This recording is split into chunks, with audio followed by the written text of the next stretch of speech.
പുത്തൻപുലരി അതിന്റെ അവസാന ഘട്ടത്തിലേക്ക് നീങ്ങുകയാണ്. പ്രിയപ്പെട്ട പ്രേക്ഷകർക്കറിയാം, ഈ ദിവസം ശബരിമല സന്നിധാനത്ത് നിന്നുള്ള വാർത്തകൾക്ക് തന്നെയാണ് ഏറ്റവും വലിയ പ്രാധാന്യം ജനം TV നൽകുന്നത്. കാരണം ഇന്ന് മകരവിളക്ക് ദിവസമാണ്. ഒരു പവിത്രമായ മണ്ഡല മകരവിളക്ക് തീർത്ഥാടനം കൂടി അങ്ങനെ അതിന്റെ പരിസമാപ്തിയിലേക്ക് കടക്കാൻ പോകുകയാണ്. ഇന്നിപ്പോൾ ദിവ്യജ്യോതി തെളിഞ്ഞു കഴിഞ്ഞാൽ പിന്നീട് മാളികപ്പുറത്തമ്മയുടെ എഴുന്നള്ളത്ത് ഇന്നും നാളെയും തുടർന്നുള്ള ദിവസങ്ങളിൽ ഉണ്ടാകും. പിന്നീട് മണിമണ്ഡപത്തിന്റെ സമീപത്ത് കുരുതി ഉണ്ടാകും. ഏറ്റവും ഒടുവിലത്തെ ദിവസം, ഇന്നേക്ക് 6ാമത്തെ ദിവസം, പന്തളം രാജപ്രതിനിധി ഒറ്റയ്ക്ക് പിതൃസ്ഥാനീയനായി നിന്ന് ശബരിമലയിൽ ദർശനം നടത്തുന്നതോട് കൂടിയാണ് ഏതാണ്ട് 2 മാസത്തിനടുത്ത് നീണ്ടു നിൽക്കുന്ന ഒരു പവിത്രമായ മണ്ഡല മകരവിളക്ക് മഹോത്സവത്തിന് പരിസമാപ്തിയാകും. മലയാള നാടിനെ ഒന്നാകെ ഭക്തിസാന്ദ്രത്തിലാക്കിക്കൊണ്ട് ഗ്രാമനഗര വ്യത്യാസമില്ലാതെ എല്ലാ ഇടങ്ങളും അങ്ങനെ ശരണമന്ത്രങ്ങളാൽ മുഖരിതമാകുന്ന ഏറ്റവും ഭക്തിപരമായ ഭക്തിയുടെ പാരമ്യത്തിലേക്ക് ഈ നാടിനെ ഒന്നാകെ എത്തിച്ചുകൊണ്ട് പല നാട്ടിൽ നിന്നുള്ള ഭക്തരെല്ലാം തന്നെ ഒഴുകിയെത്തുന്ന ഒരു പുണ്യസങ്കേതമായി ശബരിമല ഓരോ വർഷം കഴിയുന്നതോടും വലിയ രീതിയിലുള്ള ഭക്തജനത്തിന് അത് ഇവിടെ വരുമാനത്തിലും റെക്കോർഡ് വർധന, അങ്ങനെ ഒരു ഏറ്റവും പ്രധാനപ്പെട്ട, കേരളത്തെ സംബന്ധിച്ചോളം ഏറ്റവും പ്രധാനപ്പെട്ട ഈ വിവാദം നടക്കുന്ന ഘട്ടത്തിലും വരുമാനത്തിൽ റെക്കോർഡ് വർധനമാണ് ഉണ്ടായിരിക്കുന്നത്. തീർച്ചയായും നമ്മൾ ആദ്യ 5 ദിവസങ്ങളിലെ കണക്ക് നോക്കുമ്പോൾ തന്നെ നമുക്ക് കൃത്യമായി തന്നെ മനസ്സിലാക്കായിരുന്നു. കഴിഞ്ഞ വർഷത്തേക്കാൾ കോടികളുടെ ഒരു വരുമാന വർധന ഏറ്റവും ഒടുവിൽ ഇന്നലെ കൂടി ആ കണക്ക് പുറത്തുവിട്ടിട്ടുണ്ട്. അങ്ങനെ ഓരോ മണ്ഡലകാലത്തും അത് റെക്കോർഡ് വർധനയാണ് അതിൽ ഉണ്ടായിരിക്കുന്നത്. ഒരു വർഷം പോലും ഈ നടവരവിന്റെ കാര്യത്തിൽ ഒരു തരത്തിലുള്ള കുറവും ഇവിടെ ശബരിമല സന്നിധാനത്ത് ഉണ്ടാകുന്നില്ല. അതോടൊപ്പം തന്നെ എത്തുന്ന ഭക്തരുടെ എണ്ണത്തിലും വലിയ രീതിയിലുള്ള ഒരു വർധനയാണ് എല്ലാ വർഷങ്ങളും ഉണ്ടാകുന്നത്. എന്തായാലും മണിക്കൂറുകൾ വരി നിന്നാൽ മാത്രമേ ഈ മണ്ഡലകാലത്തിന്റെ എല്ലാ ദിവസങ്ങളിലും ഭഗവാനെ ദർശിക്കാൻ കഴിയുള്ളൂ. എന്തായാലും ഭക്തിസാന്ദ്രമായ ഒരു അന്തരീക്ഷത്തിലേക്ക്, മാത്രമല്ല മണ്ഡലകാലം എന്ന് പറയുമ്പോൾ സ്വാഭാവികമായും അത് നമ്മുടെയൊക്കെ ഗ്രാമപ്രദേശങ്ങളിലെ ഉത്സവ കാലഘട്ടമാണ്. ഇപ്പോൾ എന്റെ നാട്ടിൽ വായ്പൂർ മഹാദേവ ക്ഷേത്രത്തിൽ ഉത്സവമായിരുന്നു. 10 ദിവസത്തെ ഉത്സവം കഴിഞ്ഞ ദിവസമാണ് കഴിഞ്ഞത്. അവിടുത്തെ ആറാട്ട് കൂടിയിട്ടാണ് ഞാൻ ഇങ്ങോട്ട് വരുന്നത്. കൊടുങ്ങൂർ ദേവീക്ഷേത്രത്തിൽ എപ്പോഴാണ് ഉത്സവം? ഇനി മാർച്ചിലേക്കാണ് ഉത്സവം. എന്തായാലും ഈ വടക്കൻ കേരളത്തിലും അതോടൊപ്പം തന്നെ തെക്കൻ കേരളത്തിലും എല്ലാം തന്നെ അത് ഓരോ ആചാരങ്ങളാണ്. ഓരോ ആചാരങ്ങൾ അത് ശബരിമലയുമായി ബന്ധപ്പെട്ട് എല്ലാ ഇടങ്ങളിലും അങ്ങനെ ശരണമന്ത്രങ്ങളാൽ മുഖരിതമാകുന്ന ഒരു അന്തരീക്ഷത്തിലേക്ക് ആ ഒരു ശബരിമല സന്നിധാനം ഒന്നാകെ നാടൊന്നാകെ ശരണമന്ത്രങ്ങളാൽ മുഖരിതമാകുന്ന ഒരു അന്തരീക്ഷത്തിലേക്ക് എത്തുകയാണ്. എന്തായാലും എത്ര പറഞ്ഞാലും നമുക്ക് ഇവിടെ നിന്ന് പറഞ്ഞാലും മതി വരാറില്ല. കാരണം അതുതന്നെയാണ് ശബരിമല സന്നിധാനം നൽകുന്ന ആ ഭഗവാന് തൊട്ടടുത്ത് നിൽക്കുക എന്നത് ഏറ്റവും പ്രധാനപ്പെട്ട ഒരു കാര്യം കൂടി തന്നെയാണ്. നമ്മൾ ശബരിമല സന്നിധാനത്ത് നിൽക്കുന്നു. ഇന്നത്തെ ദിവസം നമ്മളെ സംബന്ധിച്ചിടത്തോളം ഏറ്റവും പ്രാധാന്യം മറ്റൊന്നിനുമല്ല, മകരജ്യോതിക്കാണ്, മകരവിളക്കിനാണ്. ഇനിയും ഇങ്ങോട്ട് വളരെ പ്രധാനപ്പെട്ട ചടങ്ങുകൾ നടക്കാൻ പോവുകയാണ്. തിരുവാഭരണം ഇങ്ങോട്ട് എത്തിക്കൊണ്ടിരിക്കുകയാണ്. പക്ഷേ ഇത് നടക്കുന്ന ഘട്ടത്തിൽ തന്നെ നമ്മുടെ സ്കൂൾ കലോത്സവത്തിന് തുടക്കം കുറിക്കുകയാണ്. അത് തൃശ്ശൂർ പേരൂരിലാണ്, സാംസ്കാരിക നഗരത്തിലാണ് ഇത്തവണ സ്കൂൾ കലോത്സവം ആരംഭിക്കാൻ പോകുന്നത്. ഞാൻ മനസ്സിലാക്കുന്നത് അവിടെ മിഥുൻ അയ്യപ്പനും അനഘയും അവിടെയുണ്ട്, കലോത്സവ വേദിയിലുണ്ട് എന്ന് മനസ്സിലാക്കാൻ സാധിക്കുന്നു. അനഘ, മിഥുൻ, ഇരുവർക്കും നമസ്തേ. ഇന്നത്തെ ദിവസം ഞങ്ങൾ പറയുകയായിരുന്നു, പുത്തൻപുലരി നമ്മൾ ആരംഭിച്ചത് തന്നെ ശബരിമല സന്നിധാനത്ത് നിന്നാണ്. ആദ്യത്തെ ഏതാണ്ട് 1.25 മണിക്കൂർ ഇവിടെ നിന്നും അയ്യപ്പനുമായി ബന്ധപ്പെട്ട് അല്ലെങ്കിൽ തിരുവാഭരണവുമായി ബന്ധപ്പെട്ട് മകരജ്യോതിയുമായി ബന്ധപ്പെട്ടുള്ള കാര്യങ്ങളാണ് പ്രേക്ഷകരിലേക്ക് എത്തിച്ചത്. കലോത്സവ നഗരിയിൽ എത്രത്തോളം ആവേശമുണ്ട്, അവിടെ കലാപരിപാടികൾ ആരംഭിക്കുന്നത് എപ്പോഴാണ്, ഇന്നിപ്പോൾ ഉദ്ഘാടന സമ്മേളനം എപ്പോഴാണ് നടക്കുന്നത്?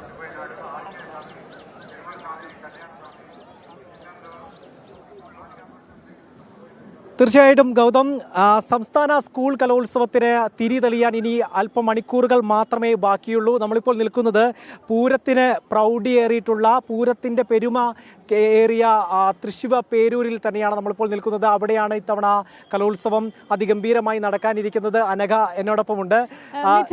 ഈ തൃശ്ശൂർ നഗരം, പൂരത്തിന്റെ നഗരം, ഇപ്പോൾ ഈ കലോത്സവ പൂരത്തിലേക്ക് കടക്കുന്ന നിമിഷങ്ങളാണ് നടക്കുന്നത്. പ്രത്യേകിച്ച് തൃശ്ശൂർ എന്ന് പറയുമ്പോൾ ആഘോഷങ്ങളുടെ, പൂരങ്ങളുടെ ഒരു നഗരം കൂടിയാണ്. ഇനി ഏതാനും മണിക്കൂറുകൾക്കകം തൃശ്ശൂർ കലോത്സവ പൂരത്തിലേക്ക് കടക്കും എന്നുള്ളതാണ്. അതിന്റെ വൈബ് തൃശ്ശൂരുകാർ മുഴുവൻ ഉണർന്നു കഴിഞ്ഞു എന്നുള്ളതാണ്. ഇനി അല്പം 10 മണിയോടുകൂടി മുഖ്യമന്ത്രി പിണറായി വിജയൻ ഈ കലോത്സവത്തിന്റെ ഉദ്ഘാടനം നിർവഹിക്കും. അതിനുശേഷം പിന്നീടുള്ള 5 ദിവസം അതിന് തൃശ്ശൂർ കലയുടെ പൂരം, കലയുടെ മാമാങ്കത്തിലേക്ക് കടക്കും എന്നുള്ളതാണ്. തീർച്ചയായിട്ടും നമ്മൾ 15,000 വിദ്യാർത്ഥികളാണ് അല്ലെങ്കിൽ കലാകാരന്മാരാണ് ഇത്തവണ ഈ സംസ്ഥാന സ്കൂൾ കലോത്സവത്തിൽ 25 വേദികളിലായിട്ട് മാറ്റുരയ്ക്കാൻ പോകുന്നു. നമ്മളിപ്പോൾ നിൽക്കുന്നത് വടക്കുംനാഥ ക്ഷേത്ര മൈതാനത്താണ്. വടക്കുംനാഥ ക്ഷേത്ര മൈതാനത്താണ് ഇതിന്റെ പ്രധാന വേദിയുള്ളത്. നിശാഗന്ധി എന്ന് പേരിട്ടിരിക്കുന്ന നമുക്ക് പുറകിൽ കാണുന്ന വേദിയാണ് ഏറ്റവും പ്രധാനപ്പെട്ട വേദി. അവിടെയാണ് ഉദ്ഘാടന ചടങ്ങ് നടക്കുന്നത്. മുഖ്യമന്ത്രി പിണറായി വിജയൻ 10 മണിയോടുകൂടി അതിന്റെ ഉദ്ഘാടന ചടങ്ങുകളിലേക്ക് കടക്കും. നമ്മൾക്ക് പുറകിൽ ഇത് അതിമനോഹരമായിട്ടുള്ള ഒരു കൊടിമരം. എല്ലാ തവണയും കലോത്സവത്തിന്റെ കൊടിമരം എന്ന് പറയുന്നത് ഒരു ആർട്ടാണ്. അതൊരു കേവലം ഒരു കൊടിമരത്തിന് അപ്പുറത്തേക്ക് ഒരു കലാസൃഷ്ടിയായി മാറാറുണ്ട്. ഇപ്പോഴും അത് അതിമനോഹരമായിട്ടുള്ള ഒരു ഇവിടെ എത്തുന്ന എല്ലാവരുടെയും ഒരു ശ്രദ്ധ എന്ന് പറയുന്നത് ഈ കൊടിമരത്തിലാണ്. ഈ കൊടിമരത്തിന്റെ ഒരു ക്രിയേറ്റിവിറ്റി അത് എടുത്ത് പറയേണ്ടത് കൂടിയാണ്. തീർച്ചയായിട്ടും ഇത്തവണത്തെ കലോത്സവത്തിന്റെ ലോഗോയിനേക്കാൾ അതിമനോഹരമായിട്ടുള്ള ഒരു ആർട്ടാണ്. നമുക്കറിയാം നമ്മുടെ ഒരു വീണയുടെ ഭാഗമുണ്ട്, ബ്രഷ് ഉണ്ട്, തൃശ്ശൂരിന്റെ ചിഹ്നം, അതെ തൃശ്ശൂരിന്റെ ചിഹ്നം എന്നുള്ള നിലയ്ക്ക് തൃശ്ശൂരിന്റെ പ്രതിനിധാന നിലയ്ക്ക് ഒരു കൊമ്പനുണ്ട്. അങ്ങനെ പുറകിൽ ഒരു പെയിന്റിന്റെ ഒരു പാലറ്റ് ഉണ്ട്. ഇതിന് ഈ സ്റ്റേജ് മാത്രമല്ല, ഇവിടെയുള്ള ഓരോ സ്റ്റേജും ഇത്തരത്തിൽ ബഹുഗംഭീരമായിട്ടാണ് ഒരുക്കിയിരിക്കുന്നത്. അതിലെല്ലാം തന്നെ ഒരു കരവിരുത് ഉണ്ട് എന്നുള്ളതാണ്. മറ്റൊന്നും ഇതിനെ എടുത്തു പറയേണ്ടത്, ഇത് തൃശ്ശൂരാണ്, പൂരങ്ങളുടെ നാടാണ്. ഈ തൃശ്ശൂർ പൂരങ്ങളുടെ നാട്ടിൽ ഈ കേരളത്തിൽ തിരുവനന്തപുരത്ത് നിന്ന് തുടങ്ങി അതുപോലെ കാസർഗോഡ് വരെയുള്ള 14 ജില്ലകളിൽ നിന്നുള്ള കലാപ്രതിഭകളാണ് മാറ്റുരയ്ക്കുന്നത്. അപ്പോൾ തൃശ്ശൂരുകാര് ഈ കലാപ്രതിഭകൾക്ക് ഒരു സർപ്രൈസ് ഒരുക്കിയിട്ടുണ്ട്. അതെന്താണെന്നറിയോ? എന്താണ് പറയൂ. അതായത് ഈ 9 മണിക്ക് ശേഷം ഇവിടെ ഈ പൂരം പാറമേക്കാവും അതുപോലെ തന്നെ അവരും സംഘടിപ്പിക്കുന്ന അതെ ഒരു പൂരം സംഘടിപ്പിക്കുന്ന ഒരു ചെറുപൂരം, അതായത് ഈ തൃശ്ശൂർ പൂരം ഒന്നും കാണാത്ത ആളുകൾക്ക് വേണ്ടിയിട്ടുള്ള പ്രതിഭകൾക്ക് വേണ്ടിയുള്ള ഒരു ചെറുപൂരം, ഒരു മിനി പൂരം ഇവിടെ ഒരുക്കും. ഒരു മണിക്കൂറാണ് ഈ പൂരം ഉള്ളത്. പൂരം എന്ന് പറയുന്നത് നമുക്കറിയാം ഈ കുടമാറ്റവും അതുപോലെ തന്നെ പാണ്ടിമേളവും ഇല്ലാത്തൊരു പൂരമില്ല. അതുപോലെ തന്നെയാണ് ഇപ്പോൾ ഈ കലോത്സവത്തിന്റെ ഉദ്ഘാടന ചടങ്ങുമായി ബന്ധപ്പെട്ട് നടക്കാൻ പോകുന്നത്. 64ാമത് സംസ്ഥാന സ്കൂൾ കലോത്സവമാണല്ലോ. അപ്പോൾ ഈ 64 കുട്ടികൾ, കേരളത്തിന് അങ്ങോളം ഇങ്ങോളമുള്ള വിദ്യാർത്ഥികളെ, ഈ കലാകാരന്മാരെ, ഈ 64 വർഷത്തെ അതിഗംഭീരമായിട്ടുള്ള പ്രൗഢ പാരമ്പര്യത്തെ വിളിച്ചോതുന്ന തരത്തിൽ 64 വിദ്യാർത്ഥികൾ ചേർന്നുകൊണ്ടാണ് ഇവിടെ ഒരു കുടമാറ്റം നടത്താൻ പോകുന്നത്. ഒപ്പം തന്നെ അവിടെ ഒരു ഈ പാണ്ടിമേളം കൂടി അരങ്ങേറും. അങ്ങനെയാണ് ഈ ഉദ്ഘാടന ചടങ്ങ് അതിഗംഭീരമാകുന്നത്. അതിനുശേഷം ഉദ്ഘാടന ചടങ്ങ് എല്ലാ പ്രാവശ്യവും ഉദ്ഘാടന ചടങ്ങിന് നടക്കുന്ന ഒരു സ്വാഗത ഗാനവും സ്വാഗത നൃത്തവും എല്ലാം അതിമനോഹരമായിട്ടുള്ള ഒരു ഗംഭീരമായിട്ടുള്ള ഒരു കാഴ്ച ദൃശ്യവിരുന്നാണ് ഉണ്ടാവുന്നത്. ഇത്തവണ ജനത്തിനെ സംബന്ധിച്ച് ഏറ്റവും സന്തോഷകരമായ ഒരു നിമിഷം കൂടി വരാൻ പോവുകയാണ്. കാരണം നമ്മുടെ പവലിയൻ അത് ഉദ്ഘാടനം ചെയ്യാൻ പോകുന്നത് ബഹുമാനപ്പെട്ട കേന്ദ്രമന്ത്രിയായിട്ടുള്ള സുരേഷ് ഗോപിയാണ്. അദ്ദേഹം ഉദ്ഘാടനം ചെയ്യാൻ എത്തുക എന്ന് പറയുന്നത് അതൊരു ജനത്തെ സംബന്ധിച്ച് ഒരു വലിയ ഭാഗ്യമാണ്. ഏകദേശം 10 മണിയോടുകൂടി സുരേഷ് ഗോപി നമ്മുടെ പവലിനെത്തി ഈ ഉദ്ഘാടനം നിർവഹിക്കും. അതിനുശേഷം പിന്നീട് ജനം ടിവിയോടൊപ്പമായിരിക്കും രാവും പകലും കലാപ്രതിഭകൾ നമ്മുടെ പവനിയലിനുണ്ടാകും. അവരുടെ കലാപ്രതിഭകൾ, അവരുടെ എല്ലാ രീതിയിലുള്ള കഴിവുകളും നമുക്ക് പ്രേക്ഷകരിലേക്ക് കൃത്യമായി തന്നെ എത്തിക്കാൻ സാധിക്കും എന്നുള്ളതാണ്. എന്തായാലും നമ്മളെല്ലാവരും ഒരു പൂരം വൈബിലേക്ക്, ഒരു കലയുടെ പൂരം വൈബിലേക്ക് ഉയർന്നു കഴിഞ്ഞു. തീർച്ചയായിട്ടും. കാരണം ഈ കലോത്സവം എന്ന് പറയുന്നത് എപ്പോഴും കലോത്സവത്തോടൊപ്പം സഞ്ചരിക്കുന്ന കുറെ ആളുകളുണ്ട്. ആദ്യഘട്ടം മുതൽ തന്നെ കലോത്സവത്തിന്റെ വിവിധ ഇടങ്ങളിലേക്ക്, വിവിധ ഈ കലോത്സവം നടക്കുന്ന ഇടങ്ങളിലേക്ക് എത്തുക. ആദ്യത്തെ കലോത്സവം തന്നെ അവർക്ക് ചിലപ്പോൾ കുട്ടിയായി നിൽക്കുന്ന സമയത്ത് കലോത്സവത്തിന്റെ ഭാഗമായി കലോത്സവത്തിൽ പങ്കെടുക്കുന്നു. പിന്നീട് അവരുടെ മക്കൾക്ക് വേണ്ടി കലോത്സവത്തിൽ പങ്കെടുക്കുന്നു. ഒരുപക്ഷെ മക്കൾ ഈ കലോത്സവത്തിന്റെ 10ാം ക്ലാസ്സും അല്ലെങ്കിൽ ഈ +2 കഴിഞ്ഞാലും കലോത്സവം എവിടെയുണ്ട് അവിടെ എത്തിച്ചേരുന്ന, കലോത്സവം അങ്ങനെ ഹൃദയത്തോട് ചേർന്ന് നിൽക്കുന്ന ആളുകളുണ്ട്. അവർക്കെല്ലാം കലോത്സവം എന്ന് പറയുന്ന ഒരു വികാരമാണ്. ഈ കലോത്സവത്തിലെ കുട്ടികളുടെ ഭാഗമാവുക എന്നുള്ള, കുട്ടികളെ കാണുക, കലോത്സവത്തിന്റെ ഭാഗമായി പങ്കെടുക്കുക എന്നുള്ളതെല്ലാം അതിമനോഹരമായിട്ടുള്ള ഒരു അനുഭൂതിയായിട്ടാണ് ഓരോരുത്തരും കാണുന്നത്. അതിന്റെ ഭാഗമാവുക എന്ന് പറയുന്നത് ഈ കലാകേരളത്തെ സംബന്ധിച്ചിടത്തോളം ഏറ്റവും മനോഹരമായിട്ടുള്ള ഒരു കാഴ്ചയാണ്. കുട്ടി കലാകാരന്മാർ പരസ്പരം ആരോഗ്യപരമായിട്ടുള്ളൊരു മത്സരത്തിൽ പങ്കെടുക്കുക, അവർക്ക് അതിൻ്റെതായിട്ടുള്ളൊരു നേട്ടം കൈവരിക്കുക. ഇതെല്ലാം ഒരു ബാല്യകാല സ്മരണ. എങ്ങനെയാണ് കലോത്സവ ഓർമ്മകൾ? എങ്ങനെയാണ് ഇതിന് ഞാൻ ഈ സ്കൂൾ കലോത്സവത്തിൽ എല്ലാത്തിലും പങ്കെടുക്കും, പക്ഷെ ഒന്നിലും ജയിക്കാറില്ല, അതുകൊണ്ട് എത്താറില്ല. പക്ഷേ ഈ കലോത്സവത്തിലൊക്കെ ഉണ്ടായിരുന്ന കുട്ടികൾക്കൊപ്പം ഒക്കെ പോയി അതിന്റെ എല്ലാ വൈബും അറിഞ്ഞിട്ടുണ്ട് എന്നുള്ളതാണ്. എന്തായാലും ഈ ഒരു വിദ്യാർത്ഥികളെ സംബന്ധിച്ച്, കുട്ടികളെ സംബന്ധിച്ച് അവർക്ക് ഏറ്റവും ഇഷ്ടപ്പെട്ട നാളുകൾ എന്ന് പറയുന്നത് ഇതൊക്കെ തന്നെയായിരിക്കും. നല്ല മാർക്ക് നേടിയതോ പ്രൈസ് കിട്ടിയതോ അതിലൊക്കെ ഉപരി ഈ കലോത്സവത്തിൽ പങ്കെടുത്തത്, അതിൽ മാറ്റുരച്ചത്, വിജയിച്ചത്, അതൊക്കെ ആയിരിക്കും അവരുടെ ജീവിതത്തിലെ ഒരു ഓർമ്മ എന്ന് പറയുന്നത്. എനിക്കും അങ്ങനെ തന്നെയാണ്. മിഥുൻ പങ്കെടുത്തിട്ടുണ്ടോ? ഞാൻ കലോത്സവത്തിൽ പങ്കെടുത്തിട്ടുണ്ട്. ഞാൻ കൂടുതലും ആദ്യഘട്ടത്തിൽ ഞാൻ പങ്കെടുത്തിരുന്നത് പാട്ടിലായിരുന്നു. മറ്റേ മാപ്പിളപ്പാട്ട്, അതുപോലെ തന്നെ ലളിതഗാനമടക്കമുള്ള പരിപാടികളിൽ പങ്കെടുത്തിരുന്നു. പിന്നീട് എഴുത്തുമായിട്ട് ബന്ധപ്പെട്ടുള്ള മത്സരങ്ങളിലായിരുന്നു, കഥാരചന അതുപോലുള്ള അത്തരത്തിലുള്ള എഴുത്തിലൊക്കെയായിരുന്നു ഞാനും പങ്കെടുത്തിരുന്നത്. പക്ഷേ ഈ കലോത്സവം പങ്കെടുക്കുന്ന ഇടങ്ങളിലൊക്കെ പങ്കെടുത്തില്ലെങ്കിലും, അതായത് മത്സരത്തിൻ്റെ ഭാഗമല്ലെങ്കിലും എത്തുക എന്ന് പറയുന്നത് വളരെ ഏറ്റവും വലിയ ഒരു ഏറ്റവും ഒരു പക്ഷേ നമ്മുടെ ഈ വാർത്തകളിലൊക്കെ തിരക്കിലും അല്ലെങ്കിൽ ഈ ഒരു ലൈഫിൽ പോകുമ്പോൾ ഏറ്റവും കൂടുതൽ തിരക്കുള്ള സമയമാണ് ഈ കലോത്സവ കാലഘട്ടത്തിൽ വാർത്തയെ സംബന്ധിച്ചിടത്തോളം. പക്ഷേ എന്നിരുന്നാൽ പോലും ആ തിരക്കിലേക്ക് ഇറങ്ങിച്ചെല്ലുക എന്ന് പറയുന്നത് ഏറ്റവും ഇഷ്ടമുള്ള കാര്യമാണ് എന്നെ സംബന്ധിച്ചിടത്തോളം. അതുകൊണ്ട് തന്നെ ജനത്തിൻ്റെ എല്ലാ കലോത്സവത്തിൻ്റെ ഭാഗമായിട്ടുണ്ട് ഞാൻ എന്നുള്ളതാണ്. ഇപ്പോൾ നമ്മോട് കൂടി മന്ത്രി കെ രാജൻ നമ്മോടൊപ്പം ചേരുകയാണ്. നമസ്കാരം. അങ്ങനെ തൃശ്ശൂരിലേക്ക് കൊണ്ടുവന്നിരിക്കുകയാണല്ലേ പൂരമല്ല കലോത്സവം? അതെ, ഇത് പൂരം തന്നെ, ഒരു കലാപൂരം, കൗമാരത്തിന്റെ ഒരു കലാപൂരം തൃശ്ശൂർ ഇങ്ങനെ വളരെ അഭിമാനപൂർവ്വം ഏറ്റെടുക്കുകയാണ്. ഓരോ നിമിഷങ്ങളും തൃശ്ശൂരിലെ മനുഷ്യർക്ക് മാത്രമല്ല ലോകത്തിന്റെ മുമ്പിൽ അഭിമാനത്തോടെ നാം അവതരിപ്പിക്കാവുന്ന കലയുടെ ഒരു സമർപ്പണത്തിന്. ഇപ്പോൾ ഏതാനും മിനിറ്റ് കഴിഞ്ഞാൽ ഈ പതാക മരത്തിൽ പതാക ഉയർത്തും DG NSK ഉമേഷ് IAS അങ്ങനെ ആരംഭിക്കുകയാണ്. ഇവിടെ ഈ മൈതാനത്ത്, ഈ പുൽമൈതാനത്ത് എലഞ്ഞിത്തറ മേളം എന്നൊക്കെ കേട്ടവരും അപൂർവമായിട്ട് കണ്ടവരും ചിലപ്പോൾ ഈ കുട്ടികളിലുണ്ടാകാം. പക്ഷേ എലഞ്ഞിത്തറ മേളത്തിൻ്റെ ആ രൗദ്രതാളത്തിൻ്റെ വിസ്മയം പൂർണ്ണമായി കാണാൻ കഴിയുന്ന വിധത്തിൽ 1 മണിക്കൂർ നീണ്ടു നിൽക്കുന്ന മേളപ്രമാണിമാർ തന്നെ നേതൃത്വം നൽകുന്ന അതിഗംഭീരമായിട്ടുള്ള പൂരം, കുടമാറ്റത്തിൻ്റെ കുടകളെല്ലാം അണിനിരക്കും. അങ്ങനെ കുട്ടികളെ സ്വീകരിക്കുന്നത് മുതൽ ആരംഭിക്കുന്ന ഒരു വ്യത്യസ്തത തൃശ്ശൂർ കാത്തു സൂക്ഷിക്കുന്നുണ്ട്. പിന്നെ ഈ കലോത്സവം കുട്ടികൾക്ക് സമ്മാനിക്കുന്ന അസാമാന്യമായിട്ടുള്ള ചില അനുഭവങ്ങളുണ്ട്. അത് സ്നേഹത്തിൻ്റെതാണ്, സൗഹൃദത്തിൻ്റെതാണ്, ആത്മബന്ധത്തിൻ്റെതാണ്, പരസ്പര കൈമാറ്റത്തിൻ്റെയാണ്. അതെല്ലാം വളരെ ഗംഭീരമായിട്ട് ഇവിടെ നമുക്ക് കാണാൻ കഴിയും എന്നുള്ളതാണ് സന്തോഷം. കഴിഞ്ഞ തവണ തിരുവനന്തപുരത്തിന്റെ മണ്ണിൽ നടന്ന വലിയൊരു പോരാട്ടത്തിൽ തൃശ്ശൂരാണ് കപ്പ് നേടിയത്. സ്വർണ്ണക്കപ്പ് നേട്ടം സ്വന്തമാക്കിയത് തൃശ്ശൂരാണ്. അങ്ങനെ തൃശ്ശൂരെ സംബന്ധിച്ചോളം തൃശ്ശൂരിൽ പിന്നെ വീണ്ടും നടക്കുന്നു. ഈ രാജേട്ടൻ, ഈ വിദ്യാർത്ഥികൾ എത്രത്തോളം ആവേശത്തിലാണ് തൃശ്ശൂരിലെ വിദ്യാർത്ഥികൾ? തൃശ്ശൂരിൽ വിദ്യാർത്ഥികൾ ആവേശത്തിലാണെന്ന് മാത്രമല്ല, 14 സ്കൂളുകളിലേക്ക് നമ്മൾ ഈ സ്വർണ്ണക്കപ്പം കൊണ്ടുപോയി. കുട്ടികളൊക്കെ അങ്ങ് തിളച്ച് മറിയായിരുന്നു. ആയിരക്കണക്കിന് കണ്ടങ്ങളിൽ നിന്ന് ഈ സ്വർണ്ണക്കപ്പിനെ ആർപ്പുവിളികളോടെ സ്വീകരിക്കുകയായിരുന്നു.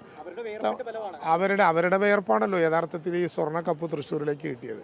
സ്വകാര്യം പറഞ്ഞാൽ കപ്പ് ഇനിയും തൃശ്ശൂർ കിട്ടണമെന്നാണ് നമ്മുടെ ആഗ്രഹം.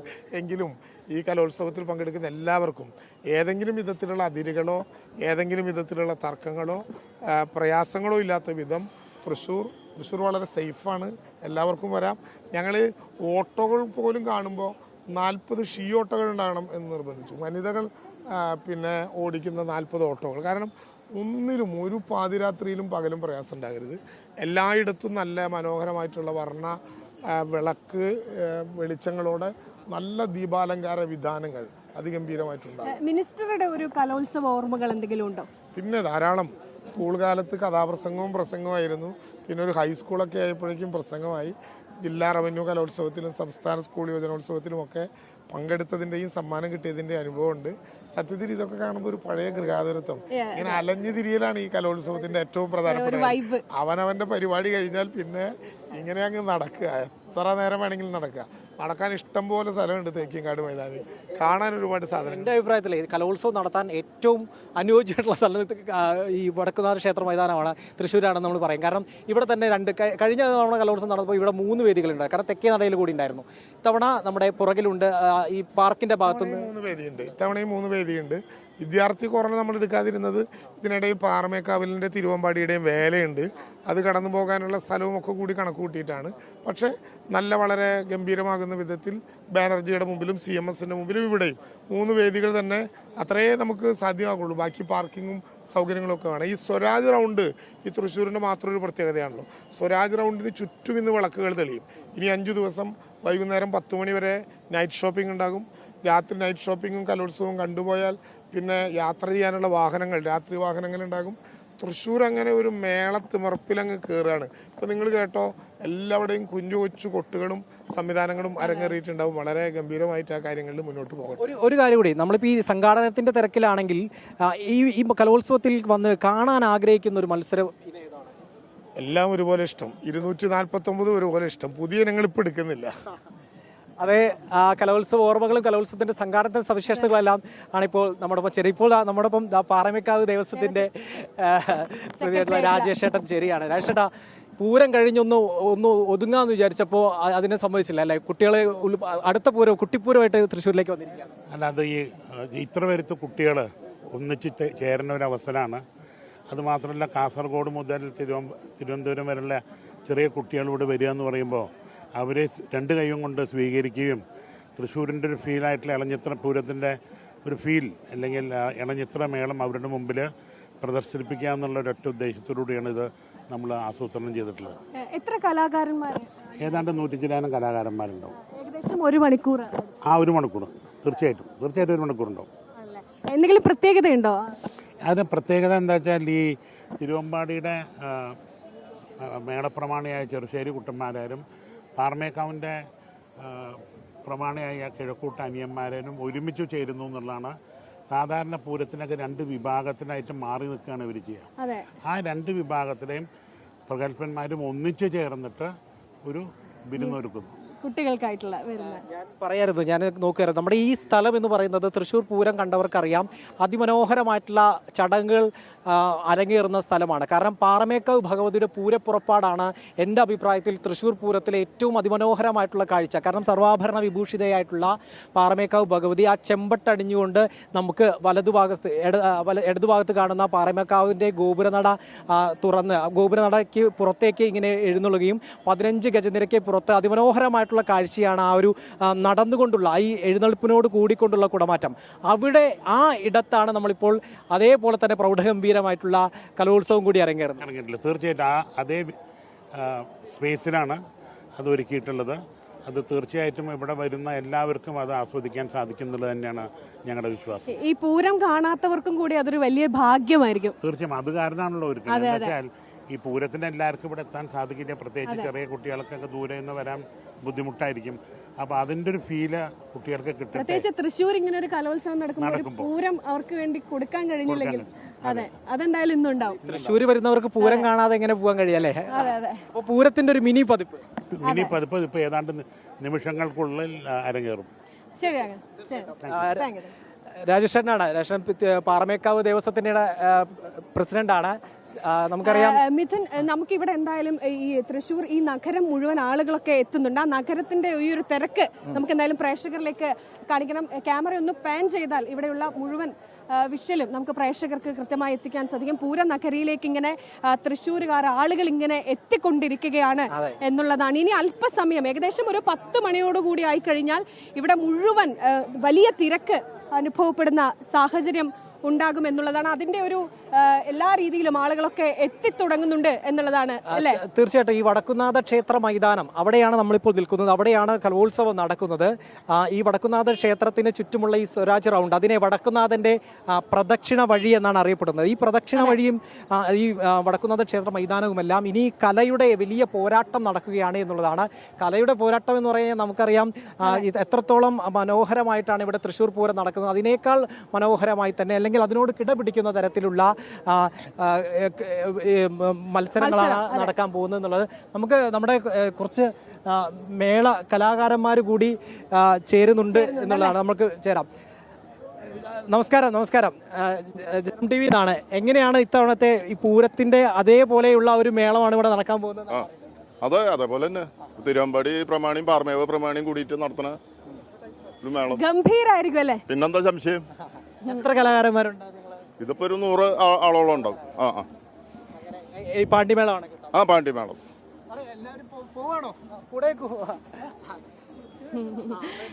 എന്തായാലും ഇവിടെ അതിനുള്ള ഒരുക്കങ്ങളൊക്കെ 9 മണിയോടുകൂടി തുടങ്ങും. അടുത്ത പൂരക്കാലത്തിന് ഉള്ള ഒരുക്കങ്ങൾക്ക് മുമ്പ് ഒരുക്കം തുടങ്ങിയല്ലോ, പൂരക്കാലം തുടങ്ങിയല്ലോ. അതിനിടയിലുള്ള ഈ കുട്ടിപ്പൂരത്തിന് കൊട്ടാൻ കിട്ടിയ ഒരു അവസരം എങ്ങനെ കാണുന്നത്? കുട്ടിപ്പൂരത്തിന് പറഞ്ഞ ഇപ്പൊ ചെറുപൂരങ്ങൾ വരുന്നുണ്ടല്ലോ. നെതലക്കാവ്, അയ്യന്തോള്, ചൂരക്കാട്ടുകാര്. അപ്പൊ കുട്ടിപ്പൂരം എന്താ ഉദ്ദേശിക്കുന്നത്? കലോത്സവത്തെയാണ് ഈ കുട്ടിപ്പൂരം എന്ന് വിശേഷിപ്പിച്ചതാണ് ഞാൻ. കുട്ടിപ്പൂരം തന്നെ. അപ്പൊ കുട്ടികളെ കുടമാറ്റത്തിനെന്നൊക്കെ പറഞ്ഞു കേട്ടു. ആനയില്ലല്ലോ. ആനയില്ല. ഓ ഗംഭീരം. അപ്പോൾ മേള കലാകാരന്മാർ റെഡി ആയിട്ടുണ്ട്. അവിടെ ഇനിയിപ്പോൾ വൈകാതെ തന്നെ ഈ പതാക ഉയർത്തുന്നത്, പൊതുവിദ്യാഭ്യാസ ഡയറക്ടർ പതാക ഉയർത്തുന്നതോടുകൂടി മറ്റ് ചടങ്ങുകൾ കൂടി ആരംഭിക്കും. ഈ കലോത്സവത്തിന്റെ ഔദ്യോഗികമായ ഉദ്ഘാടനം ഉമേഷ്, പൊതുവിദ്യാഭ്യാസ ഡയറക്ടർ, പതാക ഉയർത്തിക്കൊണ്ട് നിർവഹിക്കും. എന്നാലും മിഥുനെ, ഉദ്ഘാടനം മുഖ്യമന്ത്രിയാണ് നടത്തുന്നത്. അതിന് മുന്നോടിയായിട്ടുള്ള പതാക ഉയർത്തൽ. ഇവിടെ ബാൻഡ് മേളത്തിനുള്ള ആളുകളൊക്കെ സജ്ജമായിട്ടുണ്ട്. നമുക്ക് ദൃശ്യങ്ങളെ കാണുന്ന നമ്മുടെ പുറകിലുള്ള ഇതാണ് ഈ പ്രധാന വേദി. നിശാഗന്ധി. ഇവിടെയാണ് ഉദ്ഘാടനം നടക്കുക. ഉദ്ഘാടനത്തിന് ശേഷം പിന്നീട് ഭരതനാട്യം അടക്കമുള്ള ഡാൻസ് ഒക്കെ ഉണ്ടാകുന്ന ഒരു വേദി കൂടിയാണ്. ഏറ്റവും ഗ്ലാമർ ഇനങ്ങളായിട്ടുള്ള സംഘനൃത്തം അതുപോലെ തന്നെ ഭരതനാട്യം, മോഹിനിയാട്ടം അടക്കം അരങ്ങേറുന്ന പ്രധാന വേദി ഇവിടെയാണ്. നമുക്കറിയാം, തൃശ്ശൂരിനെ സംബന്ധിച്ചിടത്തോളം ഈ തൃശ്ശൂർ തേക്കിൻകാട് മൈതാനം എന്ന് അറിയപ്പെടുന്ന വടക്കുന്നാഥ ക്ഷേത്ര മൈതാനം, ഈ വടക്കുന്നാഥ ക്ഷേത്ര മൈതാനം ഒരിക്കലും ഒഴിഞ്ഞു കിടക്കുന്ന ഒരു ചരിത്രം ഉണ്ടായിട്ടില്ല. എപ്പോഴും എന്തെങ്കിലുമൊക്കെ പരിപാടികൾ ഉണ്ടാകും. നമുക്കറിയാം, ഈ ഏറ്റവും കൂടുതൽ ഗിന്നസ് റെക്കോർഡുകൾ ഉണ്ടായത് വടക്കുന്നാഥ ക്ഷേത്ര മൈതാനത്താണെന്ന് അറിയാം. കാരണം ഇടയ്ക്ക് ചിലപ്പോൾ ശിങ്കാരി മേളത്തിന്റെ ഗിന്നസ് റെക്കോർഡ് നടക്കും, തെയ്യം തിറകളുടെ ഗിന്നസ് റെക്കോർഡ് നടത്തും, പപ്പാഞ്ഞികളുടെ ക്രിസ്മസുമായി ബന്ധപ്പെട്ട് പപ്പാഞ്ഞികൾ അരങ്ങേറുന്ന ഇടം ഇവിടെയാണ്. ഇല്ല, എന്നും വൈബ്രന്റ് ആയിട്ട് നിൽക്കുന്ന, ഏറ്റവും അതിമനോഹരമായി നിൽക്കുന്ന ഒരു സ്ഥലമാണ്. ആളുകളൊക്കെ വന്നിട്ടുണ്ട്, അവരോടൊക്കെ എങ്ങനെയാണ് എന്നൊക്കെ നമുക്ക് ചോദിക്കാം. എന്തായാലും ഇപ്പോൾ അവിടേക്ക് പോകുന്നുള്ള ഒരു പരിമിതി ഉണ്ട് തോന്നുന്നു, നമ്മുടെ ഓടിയതായിട്ടുള്ള ഒരു പരിമിതികളുണ്ട്. ഏതായാലും നമുക്ക് അവരിലേക്കെല്ലാം പോകാം. എന്തായാലും തൃശ്ശൂർ പൂരം നടക്കുന്ന ഈ വടക്കുന്നാഥ ക്ഷേത്ര മൈതാനത്ത് വലിയൊരു കുട്ടികളുടെ കലാപൂരം, കലയുടെ കുട്ടിപ്പൂരം അതിൻ്റെ കൊട്ടിക്കലാശത്തിലേക്ക് എത്തുകയാണ്. കഴിഞ്ഞ ഏതാനും മാസങ്ങളായി നടക്കുന്ന ഒന്നാണ് വിവിധ ജില്ലകളിലായി നടക്കുന്ന മത്സരങ്ങൾ. സബ് ജില്ല, ജില്ല, അതുപോലെ തന്നെ റവന്യൂ മത്സരങ്ങളെല്ലാം തന്നെ പൂർത്തിയാക്കിയതിന് ശേഷമാണ് ഈ സംസ്ഥാന കലോത്സവത്തിൽ മാറ്റുരയ്ക്കാൻ വേണ്ടി കുട്ടികൾ എത്തുന്നത്. 15,000-ഓളം കുട്ടികൾ ഇവിടെ എത്തിയിട്ടുണ്ട്. 25 വേദികളിലായി പുതിയതും പഴയതുമായിട്ടുള്ള പരമ്പരാഗതമായിട്ടുള്ള പതിവ് കലാ.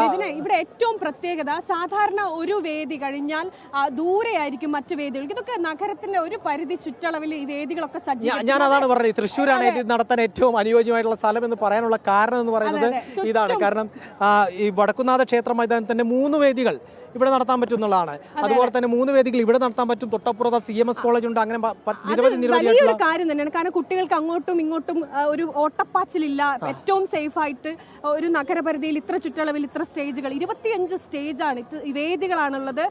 അതിൽ 15,000-ലധികം കുട്ടികൾ മാറ്റുരയ്ക്കും, കലാപ്രതിഭകളെത്തും. അങ്ങനെ കലയുടെ പൂരം, അതിനാണ് തൃശ്ശൂർ ഇനി 5 ദിവസം കാത്തിരിക്കുന്നത് എന്നുള്ളതാണ്.